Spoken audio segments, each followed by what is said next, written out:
আমরা আসলে প্রত্যেকে কোরবানি দেবে আল্লাহ সন্তুষ্টির জন্য। তো আমিও ঠকার প্রশ্নই আসে না, ব্যাপারীকে ঠকানোর প্রশ্ন আসে না। আমি যদি ব্যাপারী ঠকায় গরু কিনি তাহলে আমার কোরবানি নাও হইতে পারে। পবিত্র ঈদুল আজহাকে সামনে রেখে বন্দরনগরী চট্টগ্রামে পুরো দমে জমে উঠেছে কোরবানি পশুর হাট।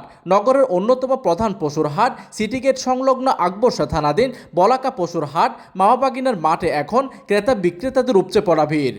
আজ 24শে মে রবিবার হাটে সরজমিনে গিয়ে দেখা যায় হাজারো পশুর আমদানিতে মাঠ যেমন কানায় কানায় পূর্ণ, তেমনি পছন্দের পশুটি কিনতে দূর দূরান্ত থেকে ছুটে আসছেন ক্রেতারা।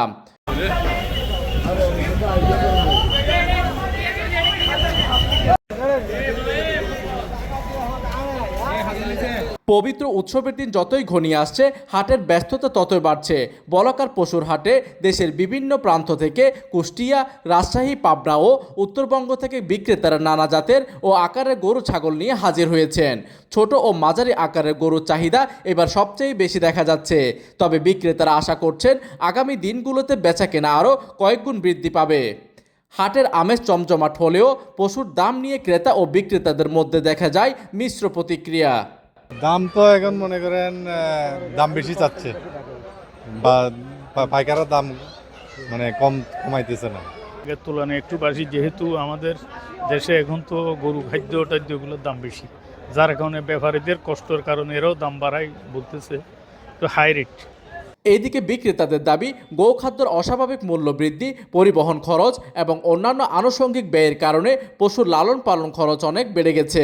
ফলে কিছুটা বাড়তি দামে বিক্রি না করলে তাদের লোকসান গুনতে হবে। খাবারের দাম বেশি, মানে সব তার দামই তো বেশি এখন বর্তমানে।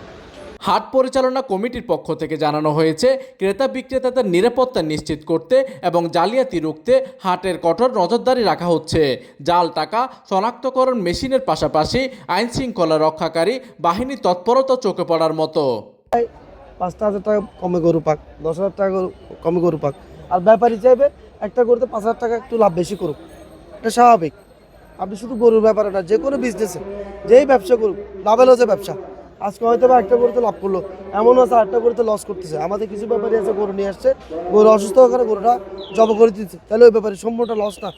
2 লাখ টাকার গরু অসুস্থ হয়ে গেছে, জব করে দিচ্ছে, ওই গরু বিক্রি করছে 1 লাখ টাকা দিয়ে।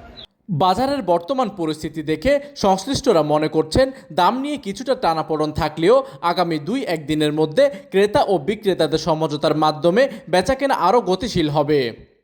প্রতিনিধির তথ্য ও পাঠানো চিত্রে ডেস্ক নিউজ, দিগন্তের বার্তা 24, চট্টগ্রাম।